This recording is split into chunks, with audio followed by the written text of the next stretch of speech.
তো আমাদের দেশের জনগণের অবস্থা দেখো, যে ট্রেনে খেয়ে ট্রেনের এর মধ্যে বোর্ডের মধ্যে ভেতরে ওখানে চায়ের কাপ বিড়ি আরো অনেক কিছু বিমল ফিমলের ঢুকিয়ে রেখে দিয়েছে।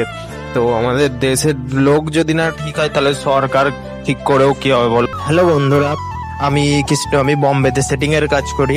এটা 400 দিনের 6 নম্বর দিন।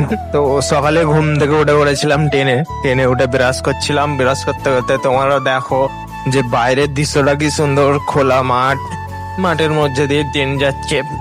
তো এমন দৃশ্য দেখতে দেখতে তারপর একটুখানি বসে শুয়ে পড়েছিলাম।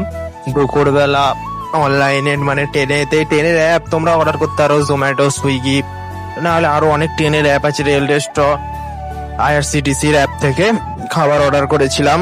দেখো শাহী পনির আর জিরা রাইস আর এই পাঁপড় দিয়েছিল। খেয়ে দুপুরবেলায় ঘুমিয়ে পড়েছিলাম। তারপর বিকালের দিকে ঘুম থেকে উঠে একটু মানে বসেই ছিলাম, তো পপকর্ন এসেছিল, পপকর্ন নিয়েছিলাম। আচ্ছা, বেশ মোটামুটি ছিল, মানে তেল দিয়ে করেছে, বাটার ফাটার দেয়নি।